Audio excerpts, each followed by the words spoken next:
Hello guys! Welcome to my YouTube channel. I'm Corazon Jimeno.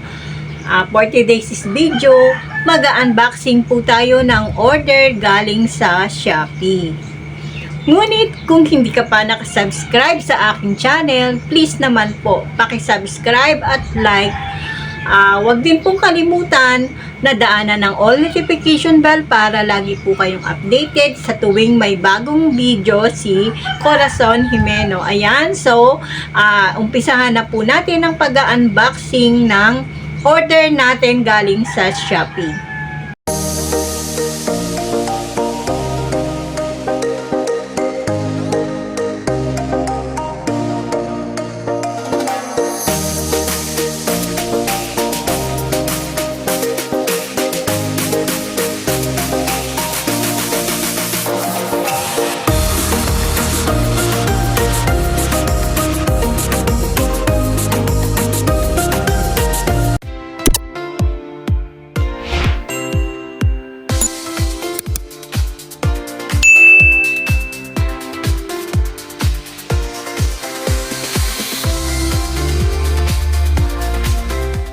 Ito na nga po yung order natin galing sa Shopee. Ayan.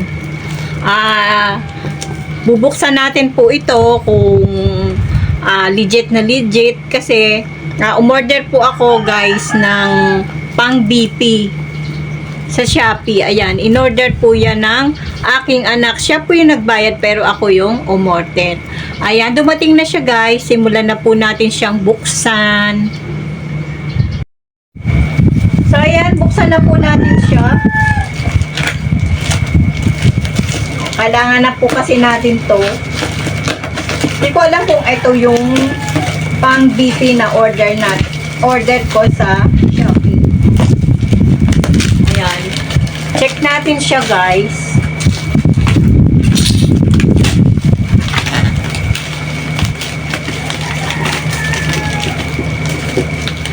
Pagpasensyaan nyo na guys, hindi ako nagpapakita kasi wala akong saplot sa dibdib. Ayan. Ayan, tingnan natin siya. Kailangan natin siya buksan ng mabuti.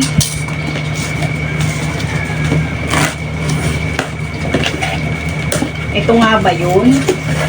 So ayan, naka-box na box talaga siya. Ito nga po yung pang-BP na order ng aking anak. Ayan. Ako yung order, siya yung nagbayad. Kasi wala kaming matiraman.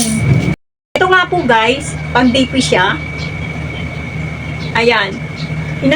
Sinabihan po kasi ako ng doktor ko. Nagpa-check up ako ng last day. Kailangan natin mag-monitor ng ating BP. Ay wala po tayong naka-stock na, wala po tayong naka-reading pang-BP kaya umorder ang anak ko ng pang-BP. Saka kailangan natin to lalo na kung tayo umiidad na. Ayan, medyo tumaas ang BP ni Corazon. Kaya tayo mag-monitor ng BP niya. So ayan guys, buksan na natin siya. Hindi ako marunong neto pero yung mga anak ko marunong siyang gumamit. Marunong siyang gumamit. Kasi nagkaroon naman kami neto no. Nabubuhay pa yung anak ko na si Alex. Kaya lang madaling masira.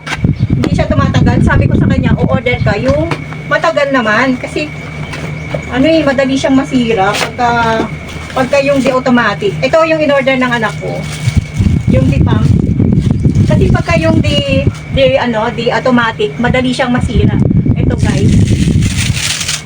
Kailangan natin to sa bahay. Lalo na kung tayo yung umidad na.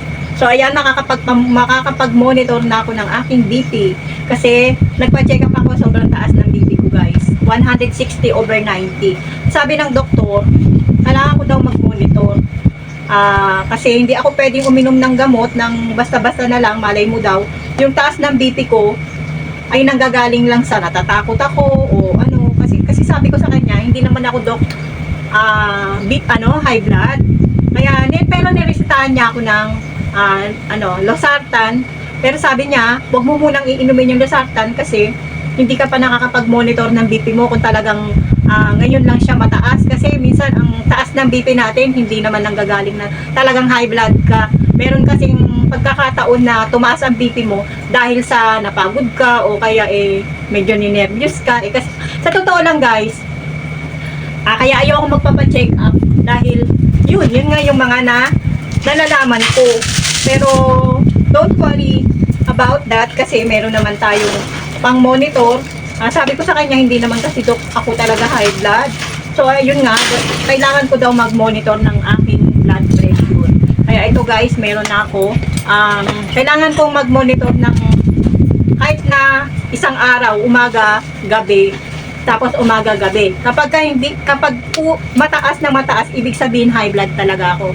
Pero pag halimbawa, pagkagising ko, mataas pa din, tapos sa susunod na BP ko uli, mataas pa din, yun nga daw po, high blood ako. Pero pagka bumaba naman siya, sa umaga mababa, tapos sa gabi tumaas, sa umaga bumaba, hindi po ako high blood nun. Kailangan daw talaga relax ako at mag-monitor. Ayun, maintain lang natin yung pag-monitor.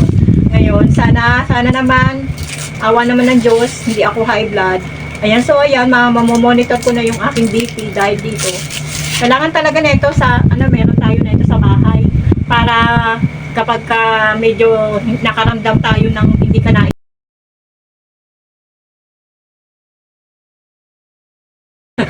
ayan, tumaas ang ating dugo, kailangan natin talaga ng pang-BP. Kasi, minsan diba, high blood tayo dahil lang sa galit tayo, dahil lang sa nainitan tayo, dahil lang sa naninervyos tayo, tapos pagkaraan nun, bababa naman na yung ating BP. Hindi tayo high blood. Kaya sabi ng doktor, meron namang tumaas ang dugo mo, pero hindi ka high blood. Kaya kailangan natin. Hindi daw muna ako iinom ng gamot para, kasi baka daw hindi nga ako high blood. So ayun, kailangan ko nga talagang gamitin to. Kaya napilitan yung anak kong umorder nito. At kailangan talaga na hindi ako makakabalik ng ospital hanggat hindi ko namomonitor ng 24 oras ang aking BP. Kasi kailangan kong magpa-laboratory. Sana naman sa laboratory ay medyo meron namang maganda, hindi puro bagsak. Ayan, ipapanalangin natin guys. Samahan niyo ako sa panalangin na sana sa aking laboratory ay meron naman kahit paano na check, ayun, wag puro X, ayun, kaya ayaw ko magpapacheck up kasi naninervyos nga ako sa mga malalaman ko, ayun, kaya sana samahan niyo ako sa aking panalangin na maging okay ang aking laboratory. So ayan, ngayon i-update ko kayo guys kung ang blood pressure ko ay okay. Mamaya pagdating ng aking anak magpapa-blood test ako dito sa magpapa-BP ako, ayan, magpapa-BP ako.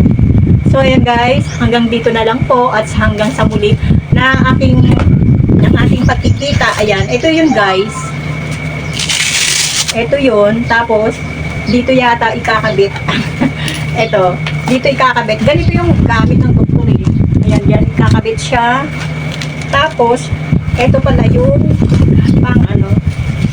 ito. Asan? Ano? Di automatic pala to. Hindi to pang hindi siya pinapump.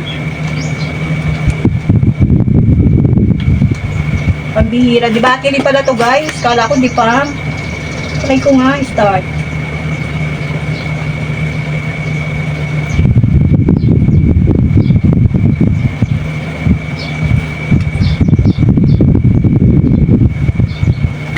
Start. Saan ba yun? Ay, walang battery. Wala pa. Di battery nga ito. Wala siya. Kala ko di pa. Yan. Nalungkot ako medyo. Nalungkot ako guys. Kasi ang gusto ko nga sanang pang-BP ay yung di ganon. Di ba? Di pump. Ay, di battery pala to. Pero okay lang guys. Kasi hindi naman ako talaga high blood. Pero i-try natin guys. Kukuha lang ako ng battery. Automatic pala siya. Kala ko di pa. Hindi ko na check yung loob. So ayan guys, kumuha akong battery. Ewan ko lang kung 348 to. O try nga natin. Wala siyang battery kasama. Buti na lang marami akong battery stock dito. Ayan, try natin siya. Kung ano ba to, kung double A.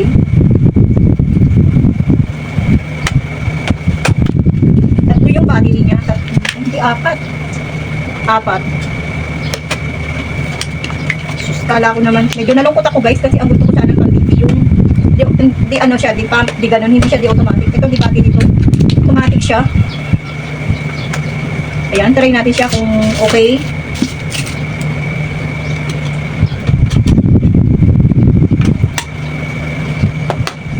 Ayan. Try ko nga. Kailangan daw, pagka nag-BP, yung naka-ano, yung naka-upok na ano, diretso ang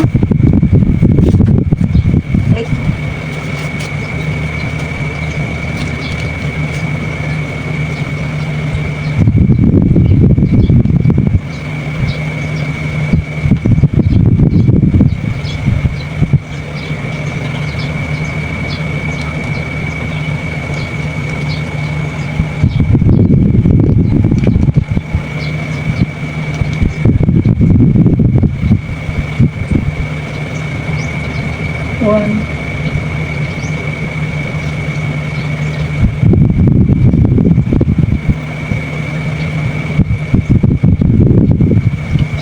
Wala eh. Wala.